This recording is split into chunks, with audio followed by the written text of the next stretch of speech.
You're listening in on an animated discussion about the new Batman adventures with two experts in their fields. I'm Joshua Unruh, superhero scholar. And I'm Caleb Masters, your friendly neighborhood film critic extraordinaire from thecinematropolis.com.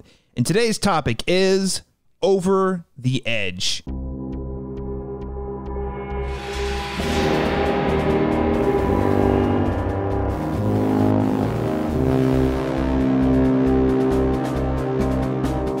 Holy cow, Joshua, this got dark so fast. And, oh man, so many thoughts here. But would you say, before we jump in, would you say this is one of the quintessential episodes of the new Batman adventures? Oh, yes. I mean, I don't know that you can have a serious critical discussion of the new Batman adventures without bringing up Over the Edge. It is, for lack of a better phrase, the most Batman the Animated Series episode of New Batman Adventures you could imagine, I think. It absolutely is. And I had a lot of vibes going back to our earlier discussions about the original Batman the Animated Series. We'd have those conversations when we'd be like, who is this episode for? Like, is this for men in their 40s? Because it feels like it, and I'm not mad about it because I'm enjoying the heck out of it. But also, what kid is going to watch this and think, this is great? I mean, and to my surprise, like as I mentioned on all those episodes, my kid started watching BTAS with me when he was really little, like much littler than you would expect to be interested in that kind of moody business.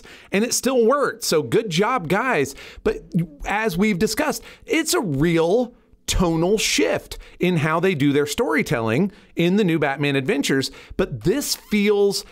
Honestly, I don't think I'm being fair to it. I think this actually feels more like a perfect marriage of the very action-packed new Batman Adventures approach combined with the very moody storytelling of BTAS.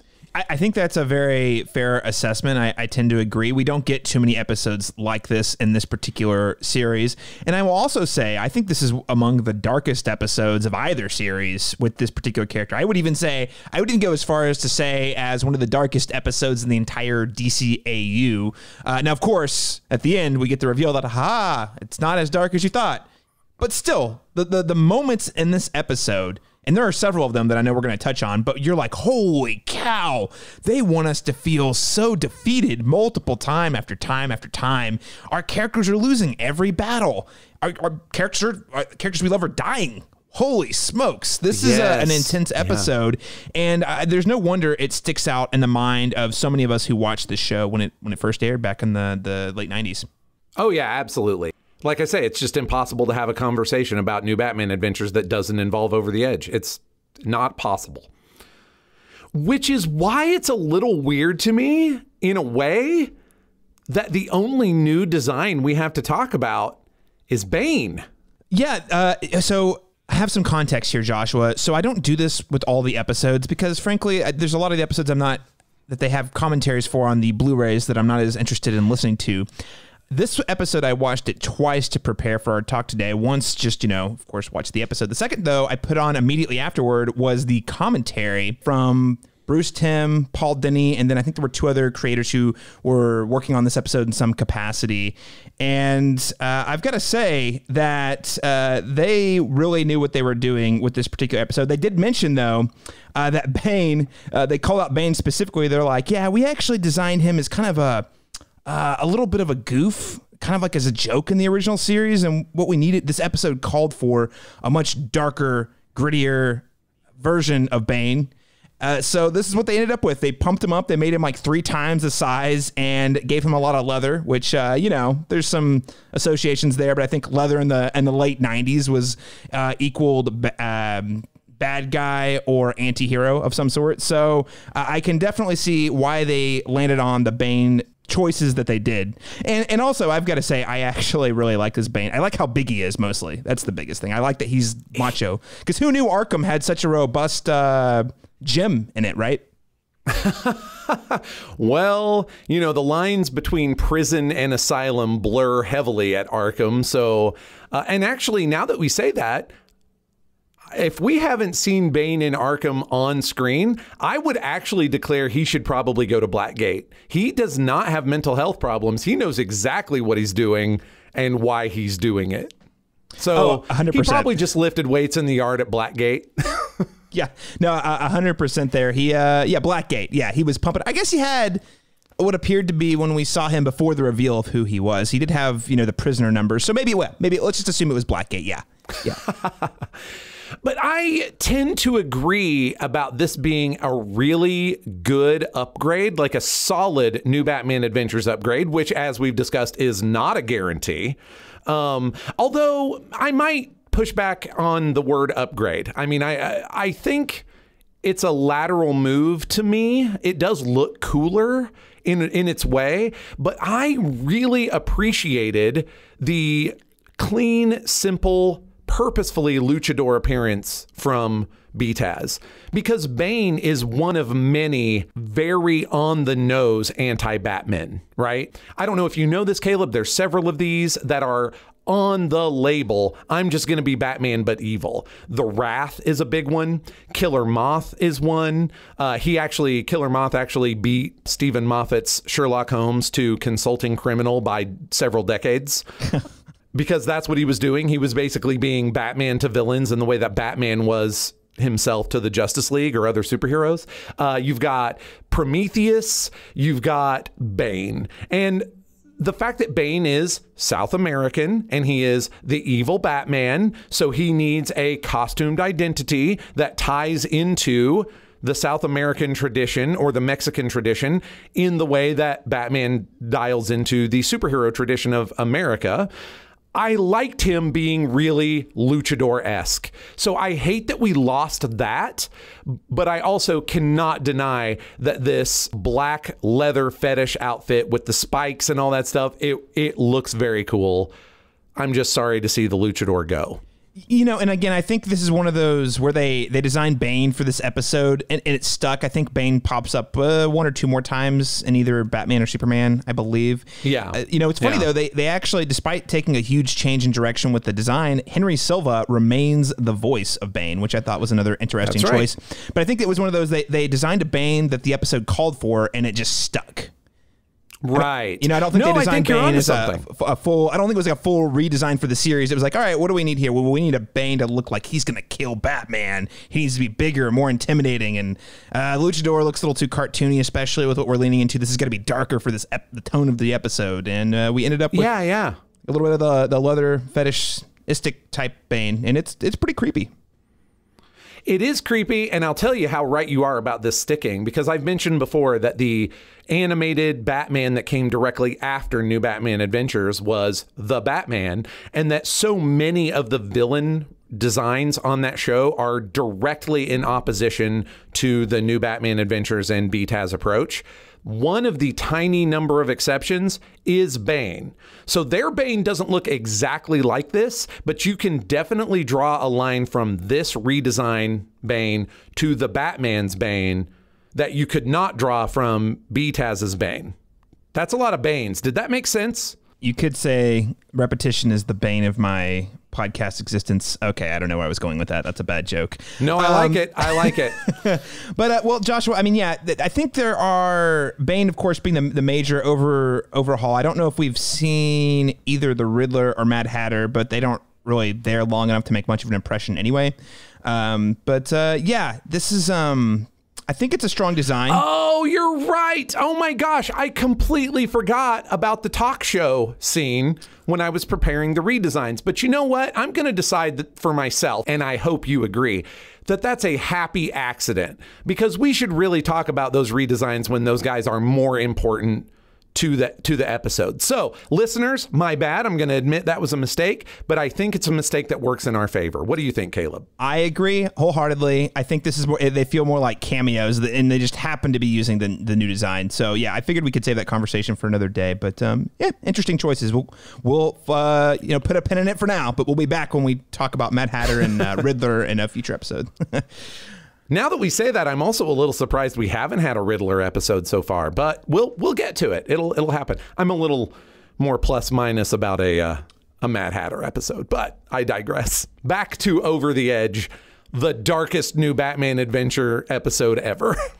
Right. So, okay, I think you and I should have a talk here, Joshua. There are writing choices that happen, And I think you feel one way and I feel very differently. So let's get that out of the way, because this episode starts right in the middle of the action, right? So it actually starts in the middle of the Batman's running away, right? Him and Robin are running away from Gordon, and it's like, and Gordon apparently knows that Batman's Bruce Wayne, and also he's actually trying to not just disarm him, he's trying to kill him. And then, of course, Batgirl is MIA, you know? So you're like, what is going on? And you don't have time to process it fully until they finally get out of the Batcave. But you're like, what is going on? Oh my gosh, Batman's in danger. And it's not just he's in danger as in he might get hurt. He's in danger as in, oh my gosh, they're trying to unmask Batman and reveal his existence. How did we get here? Holy smokes, this is crazy.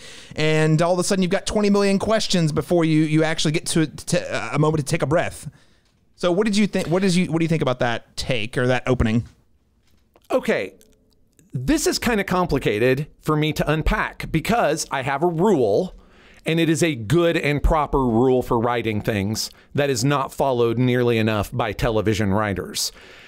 And I'm going to talk about that rule because it's important. If you write things, friends who are listening to this podcast, do not do the thing that this episode does. Don't do it. Now, I'm going to come back and explain that, but I'm also going to say I kind of talked myself into a good reason why this episode decided to do it. So I'm going to stand by this rule. This is what's called a fractured tease. This is when your show starts with the big exciting thing and then later says 24 hours earlier or whatever. And it is always, always, always an extremely lazy choice. It is the choice of a storyteller who is not confident in their ability to tell the story because they don't feel like they can get through the exposition and have you care. So instead, they throw you into the deep end and later go back and tell you why you were in the deep end. This is different than just a straight on media res. A straight on media res, you enter in the action and they never really go back and explain it. They tell their story walking. They just start it in the middle of the action instead of before the action. A fractured tease starts in the middle of the action and then goes back and explains it to you. And it is the choice of an unsure storyteller. It is the choice of a storyteller who lacks confidence in their ability to tell the story. Now, let me say why I think this episode actually has a half decent reason to break my otherwise steadfast rule. I am a grown-up. You are a grown-up. We are watching this show, and I'm thinking, how much more shocking would it have been if this episode had started en media res on the Scarecrow caper, and they had killed Batgirl without us realizing where it was going. Right now, we're all very genre savvy, and I've told stories about how my kid, when even he was younger than he is now, was still really genre savvy and knew that they weren't going to kill Superman off in an episode of Justice League, you know. So we're very genre savvy. We would have realized something was up. It's not like I would have expected them to leave Batgirl dead at the end, but I actually think Batgirl being killed in the street is significantly more shocking than even an assault on the Batcave. But as I mentioned, I'm a grown-up. You're a grown-up. Significantly more shocking to us could be absolutely freaking terrifying to a child who showed up to watch this and is not genre savvy and might be very worried about Batgirl, or at least be like, what is happening?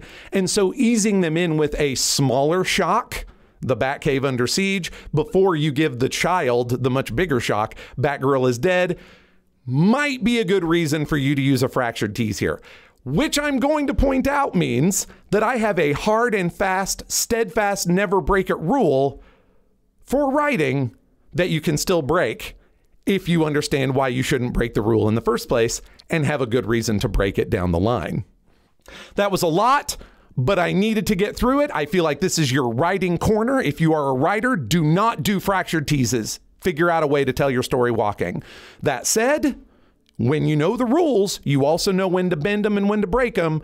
And remembering your audience can sometimes be a good reason to do that. I'm actually done now, Caleb. I'm sorry.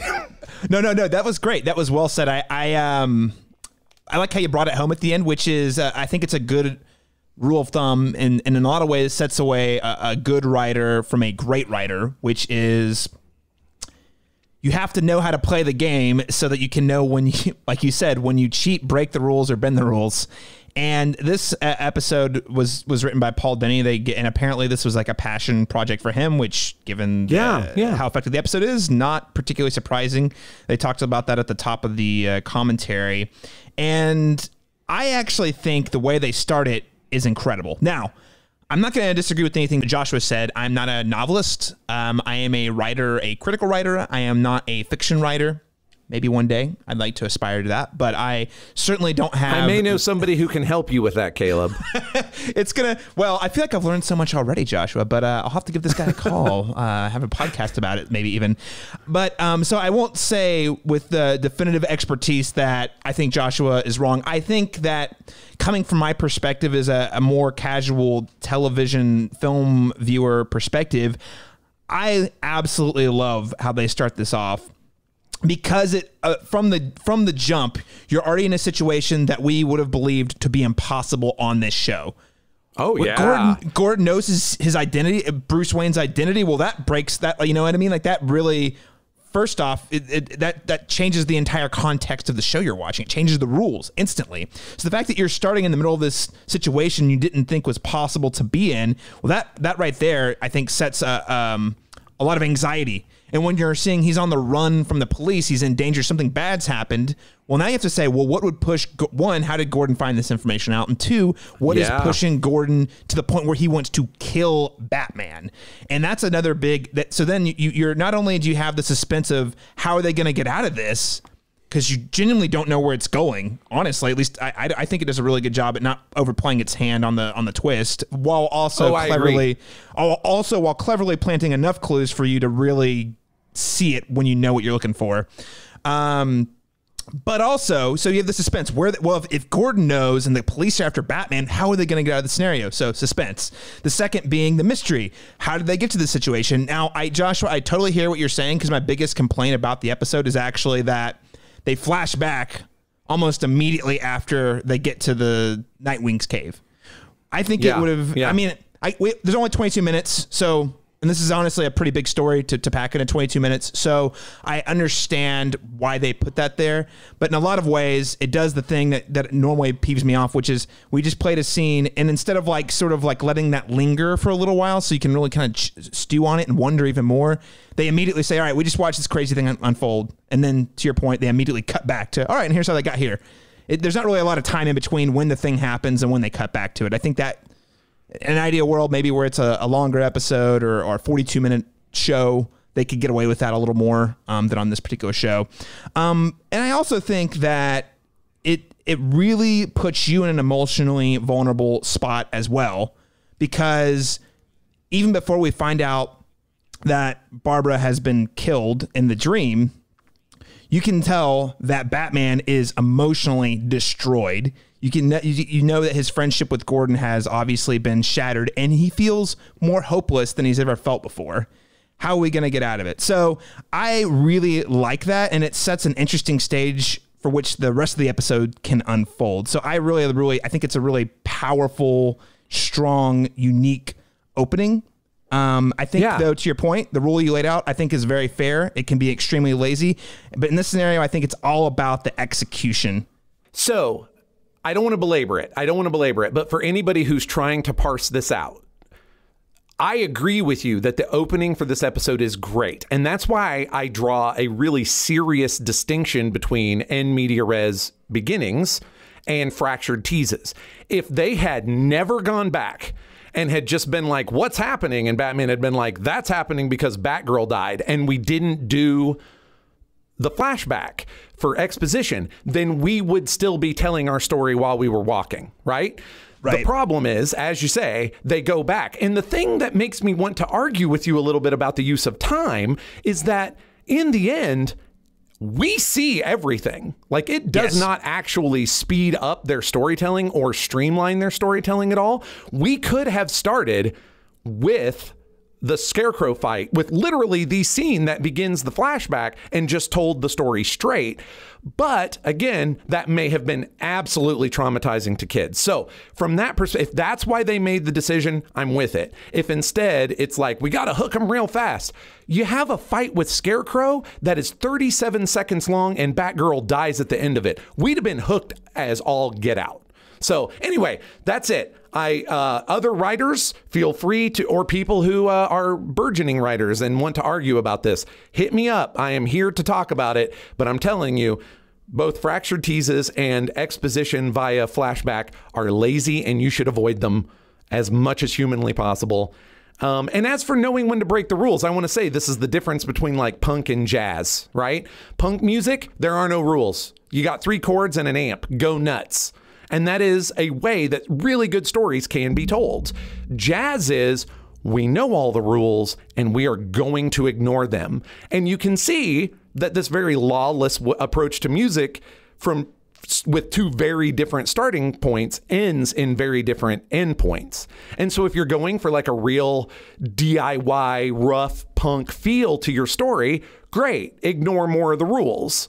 But I don't think that that's going to serve you very long in your career as a writer. So I just, and Joshua, I think you and I are pretty close to meet in the middle here. I think my biggest thing is I think even if it is a lazy approach to writing, if it's implemented smartly and effectively by someone who knows what they're doing, and also outside of just the writing side of it, if your animators and your voice actors and everyone's showing up and delivering their A game, this sort of thing can work pretty well. And I think it works really well here.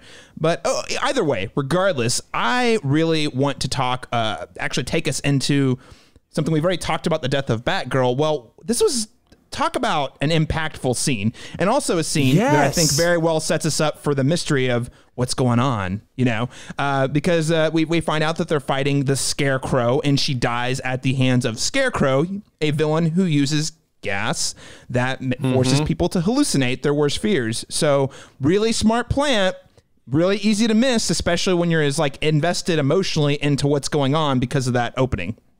Yeah, I agree. The fact that even in the flashback, Scarecrow is extremely incidental. I'm not going to try and claim that I remember exactly how I reacted to this episode when I first saw it, because that was so long ago and I've, rewatched it and had all this thinking. But at the same time, I can say even now, knowing the gag, knowing the twist, I'm still like, Scarecrow's on screen for all of a minute, like a literal 60 to 90 seconds. If you're not really dialed into some of these other clues, he's easy to miss as the impetus. Like that part is expertly handled. And in fact, I came to that realization this time around by, even though I knew the twist, I'm still watching it saying, yeah, I don't know if this is how Gordon would react. I don't know. Some of the reactions felt really disingenuous, even to the kind of fast and loose approach that this show has with the law and cops, right? And I knew the twist and I was still having those thoughts. And that's the moment when I went, oh, these are really good clues, actually.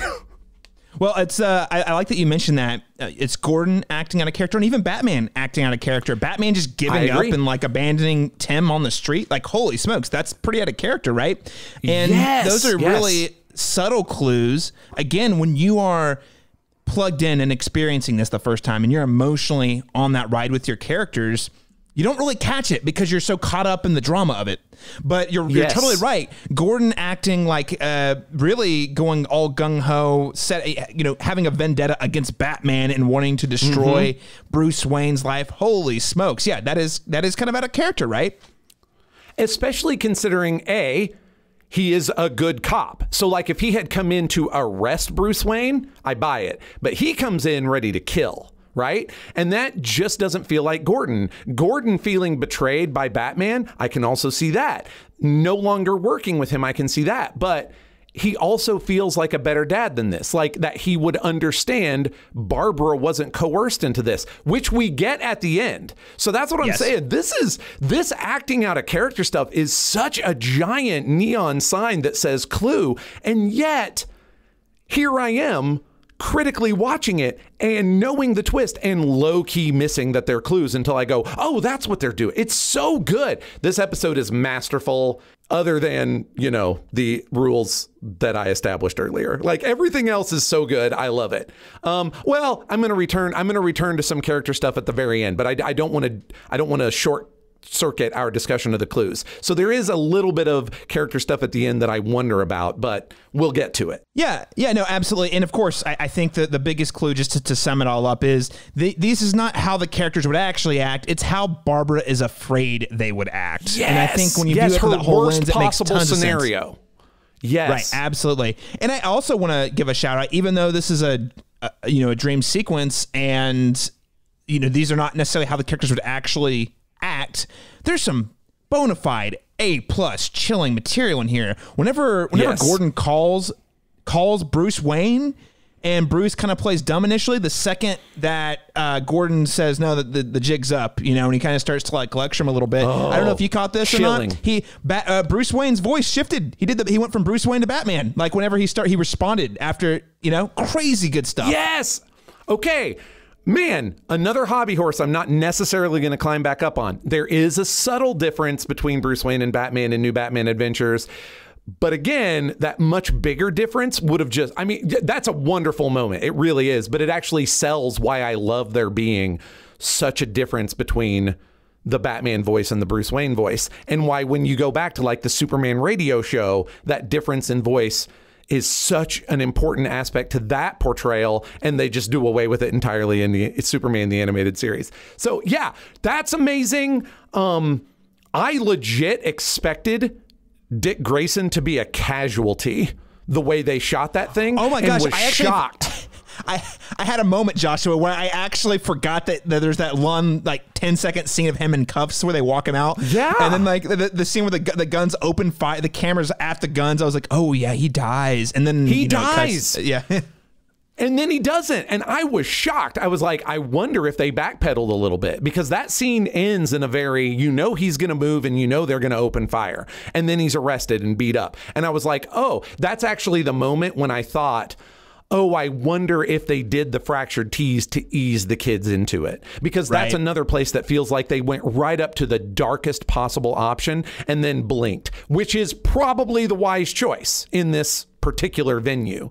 It's so good, though. You're going to kill more than one member of the Bat family in the episode? I mean, holy smokes. Talk about that. That would have been huge. I mean, again, dream sequence, but the fact that they kill Barbara midway. And by the way, I know we got so much to talk about, but the execution of her death, chilling, terrifying. Here's a fun note. Originally, the camera was supposed to be set outside the car, so you saw the car like straight up hit her from a distance. Well, the censors didn't like that, so they reframed it from inside the car, which all of the creative team were like, this is way worse, but it got past the censors. Unbelievable, because you're seeing it at the POV of Gordon, who's like literally you're hitting his daughter, lands right on his car. Holy smokes. Crazy impactful stuff. Wow, that is fascinating, because that's an example of like standards and practices making the by the book call that winds up being really a lot worse. That's amazing. I love that. Yeah, it's so funny because I recommend, if you do own the Batman DVDs or have access to the Blu-rays, I do recommend the commentary because it's really fascinating. But that was the point where they're all like, I don't know how they wouldn't let us do the thing we wanted to do, because the thing we did was infinitely more emotionally disturbing. So it just, anyway, just masterful execution there. Sorry, I didn't want to backpedal too much, but just in the nature of like, this show is dark. They're killing people off. They're making it brutal. And even the writing in here, I mean, come on. Like Denny is swinging for the fences. Like, let's see this. I can see it as clearly as I see my parents' murder. Wow. Man, yes. Yes. There's also, I have, not even exaggerating, a half a dozen quotes pull up here. I'm not going to go through all of them, but like right before Bane tries to off Gordon, please give your dear Barbara a kiss for me. Holy cow. How did this get through the censors? I don't know, Joshua, but it's really, really good TV. That's super dark too. I also really like this other quote that you pulled where Bane declares it a fight to the death and Batman's response is, it makes no difference to me. Like, we've talked about it. That's a clue, because that doesn't feel very much like Batman. But at the same time, the despondency that he brings to the table in this episode is just perfect. I mean, it's perfect. Like, it's perfect in the moment in the episode, and it's perfect as a clue that things are not as they seem. Man, dark. Dark. But good. Also, one last shout out just on overall like execution from the production standpoint. The score, I believe, here is unique to this episode, and it is haunting.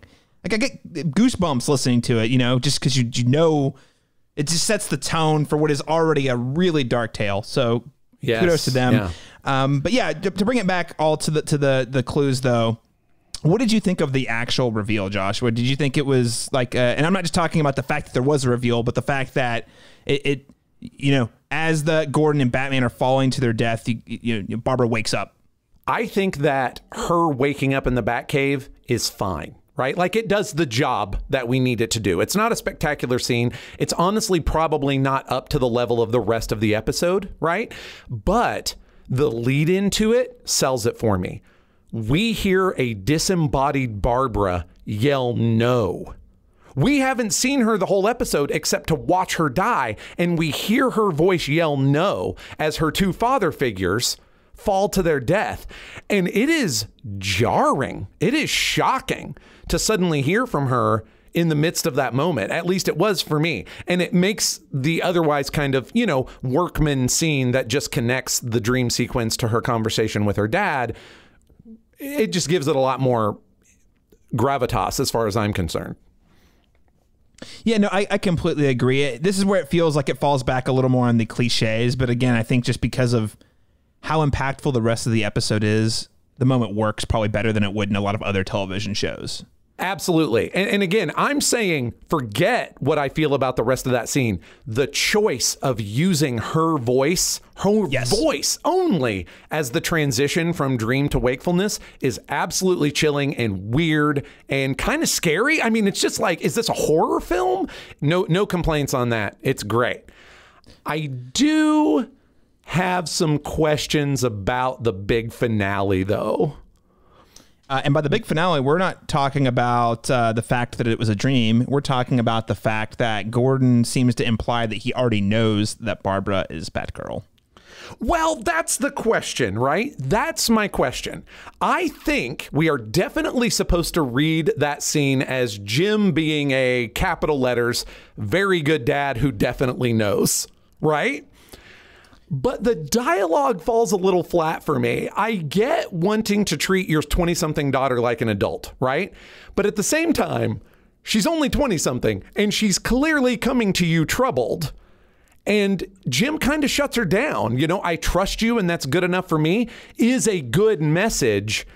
But you're also sort of accidentally sending the don't bring me anything that's too difficult message. And it also makes me think, if he doesn't know she's Batgirl, what does he think she's talking about? She's in college and works in a library. Like, did he think Babs was starting an OnlyFans? So, okay, here's what I'll say. I think it's, at least from my perspective, it was pretty clear that that it's implied that he knows. And because of his position as the commissioner, he is shutting her down so that he can have plausible deniability to protect both of them in the scenario that something was to happen. That was my take. Yes. No, I think that's the take you're supposed to get. I agree with you that is the take you're supposed to get. But there's something about the delivery here that just, and again, I'm hyper tuned to Jim Gordon being in character by that point, right?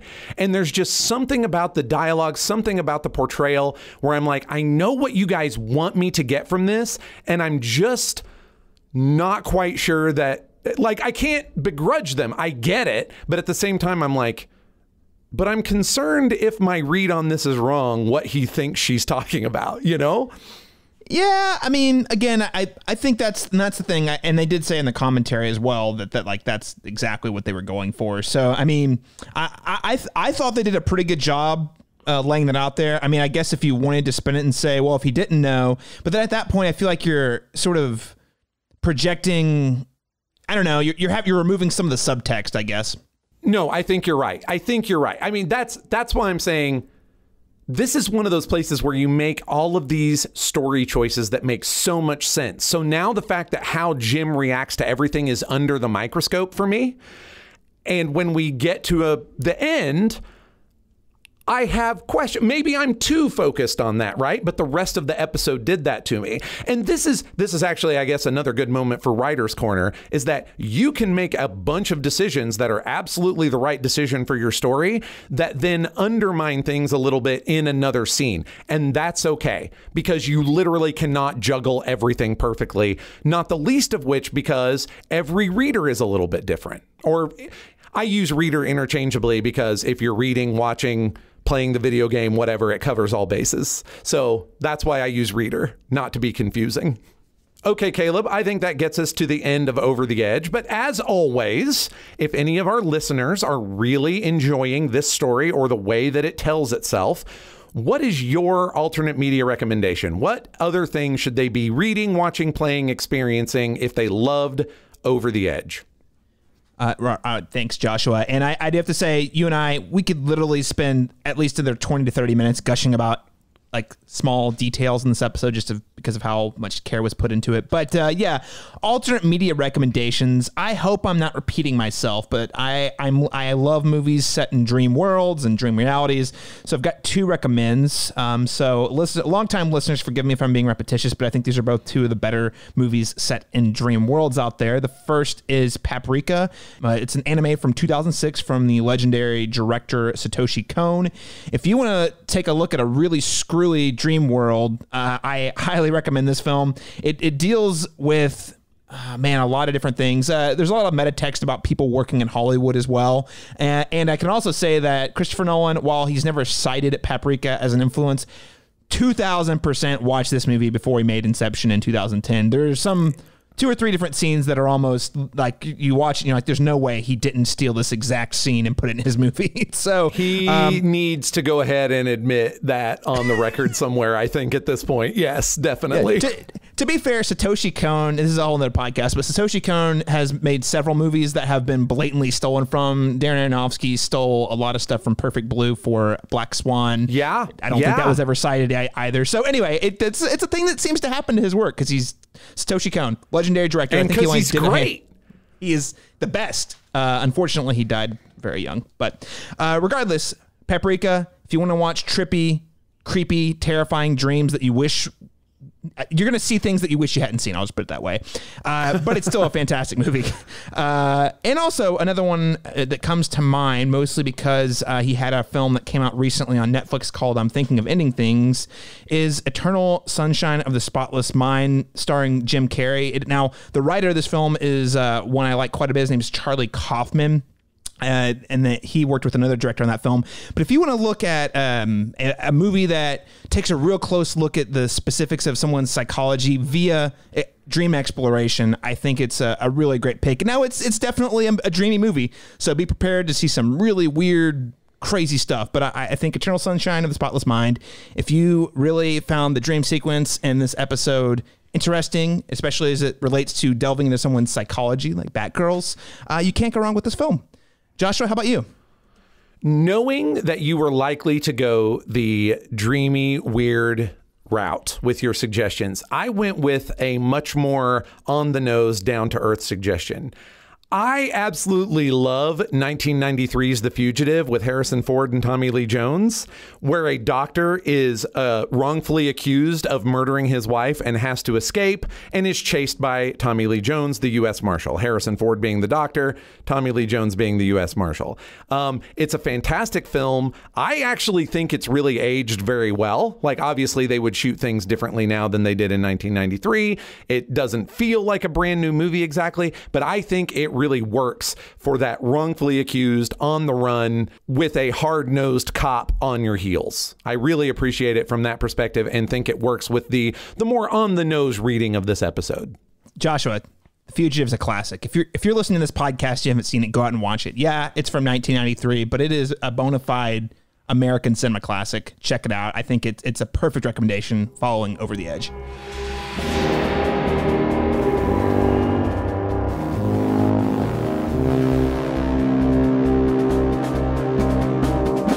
That about wraps it up for this animated discussion. If you enjoyed this conversation and would like to join in, come find us on Twitter. Caleb is at CMastersTalk and I am at Joshua Unruh, and the hashtag is animated discussion. Caleb, where else can people find you?